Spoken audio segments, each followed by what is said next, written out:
Hey guys, Sci-Fi Guy 2094 here. This is going to be my second video for the day, and I'm going to be talking about vampire horror movies since it's October. So, there's a couple films that were really cool for me growing up. Probably about like two or three films that I really liked, and then I'm going to talk about like two films of recent that I've kind of one is like an older version, and then one's a reboot. So I'm going to talk about that. All right. First things first, 30 Days a Night. I just revisited this movie over the weekend. This came out in 2007. I gotta say, it still holds up. I really like it.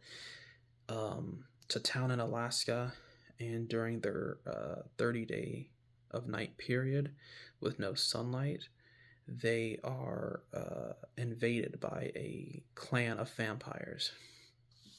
It's really it's really suspenseful because they have to like hide in these attics.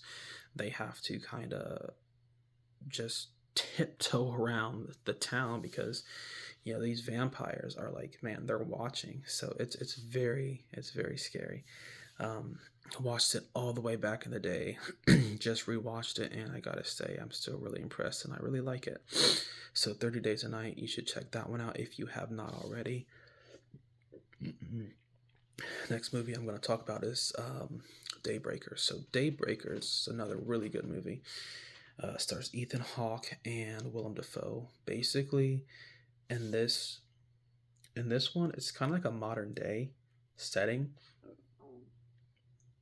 and vampires are basically like in charge of everything. Like they're kind of just like the normal population, right? So they're like CEOs and they're doctors, they're lawyers, they're business people. It's basically a vampire world, right? So, with shortages of human blood, this corporation has created like a synthetic blood for vampires to you know attain sustenance. All right, at least that's what I remember from this movie. But there are some vampires that are like, yeah, we don't want this stuff, we want the real thing. And so there's just like, I guess there's going to be like a clash between like the vampires who think that they can't go without, and then the more, I guess, civilized vampires who realize that we can't deplete the human population of blood, because we're going to need it, right? That's what I remember from this film. Again, this was a long time ago when I watched it. It's one I am going to revisit soon. All right, and last one that I watched this one way more than once growing up.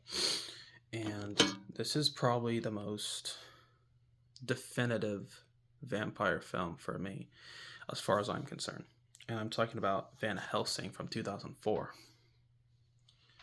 So, Van Helsing stars Hugh Jackman. Obviously, we knew him from X-Men as Wolverine. And then he appears in Van Helsing. That was pretty damn cool, for him to actually be Wolverine and X-Men. And then now he's like a cool vampire hunter. He's got these cool gadgets. He's got like a crossbow. He had like these blades. It was like a circular type of disc with like all these blades like around, and he would throw that. And then obviously he's got Kate Beckinsale with him, and this chick was pretty kick-ass too. She's got a sword, so it was just awesome. I see right there on the says non-stop action, a breathtaking thrill ride. I gotta say, I really like this movie. I mean, it's got vampires, it's got werewolves. You got a nice little love story in here. Good action. Cool monsters, awesome fights. Some nice acrobatics with the scenes of the vampires flying around. It's like everything you could really want in a vampire film. So to me, this is the definitive vampire film. Van Helsing is my favorite vampire film of all time. Now, could that change in the future? slim chance. And that's because I watched this one as a kid. So, I mean, I'm going to be hard pressed to find a film that I actually like better than Van Helsing. All right, so got those out of the way. I'm going to talk about an upcoming film I'm super excited for, and that is Nosferatu. And I have no idea if I'm saying that right. This is like originally it's a German work from 1922. It's a silent film. So they just released a trailer for this reboot that's going to be coming out. Oh, actually, it comes out on Christmas. So it seems like a very creepy film. I believe Anya Taylor-Joy's in it. Who else is in it? I think Willem Dafoe's in this one too. I think this one is distributed by A24. I think it's an A24 film if I'm not mistaken. But anyway, it's a reboot from the original 1922 Nosferatu film. And like I said, I don't even know if I'm pronouncing it right. But it looks really, it looks very scary. It looks, I guess the premise of this is like Count Orlok, which is the vampire. Like he becomes like infatuated with this human girl. And I guess he's trying to like, I don't know if he's trying to tempt her to like join him and he wants to turn her into a vampire, or if like, so she'll live forever, or if he like, is that how he's going to love her forever by turning her, or is like, does he have like some type of other ulterior motive? But I don't know too much about it. I watched the original, but I think this is going to be like a brand new take. Again, like I said, that was like a silent film from 1922.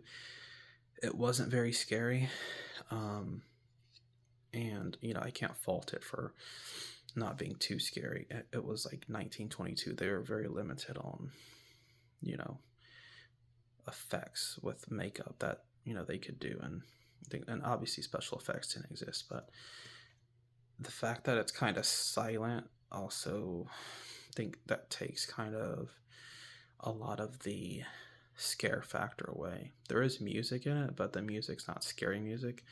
It's more happy, jubilant music. And also it's daytime most of the time, which, if we're talking about scary vampires, a night setting is going to be imperative for a vampire film. So anyway, really looking forward to the new Nosferatu. It looks super, super good. And that's going to be coming out December 25th this year. So anyway, that is my rant on vampire movies. And I will catch you guys next time.